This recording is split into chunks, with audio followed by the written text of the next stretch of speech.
Hello and welcome to sqadia.com. My name is Dr. Haider Ali. With sqadia.com, you can enjoy medical lectures anywhere and anytime. Today I'm going to talk about a very important topic, that's traumatic injuries. Let's give you an overview. First, to start off, I will explain primary survey. It includes 5 parts: airway, breathing, circulation, disability, and exposure. This is a very important survey. This tells you how to approach a patient of trauma in emergency.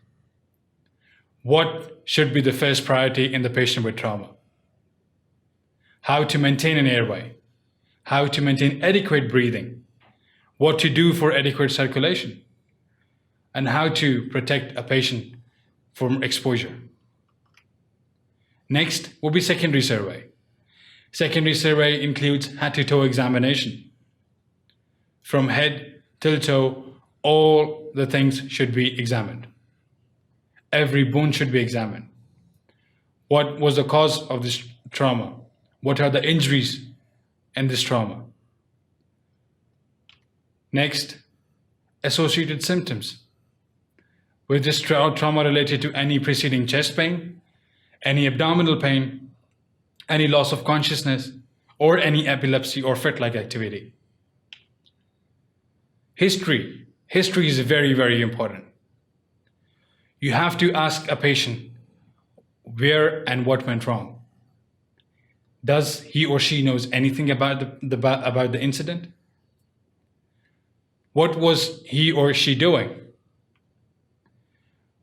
Was there any preceding event before having a trauma? Where was this trauma occurred? And if this was in a vehicle, motor accident, what was your speed? Is this a blast injury? Is this the history of fall? Because every mechanism has different damages. Additional therapies. I'll explain 3 of them that can be used. That includes nasogastrial tube, catheterization, IV antibiotics.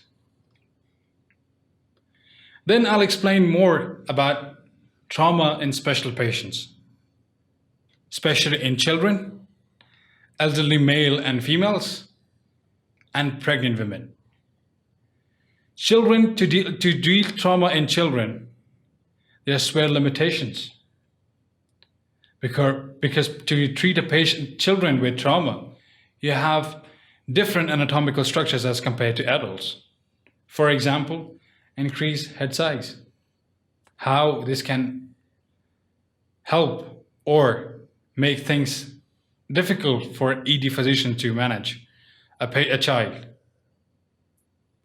For example, floppy epiglottis or short trachea. This can lead to endotracheal tube intubation dislodgement. Then comes elderly male and females. With age-related changes, especially in cardiac and pulmonary reserves,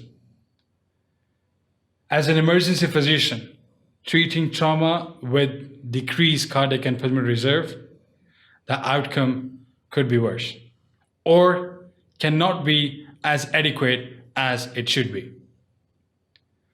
Age-related degenerative changes in spinal cords or osteoporotic changes can lead to multiple fractures.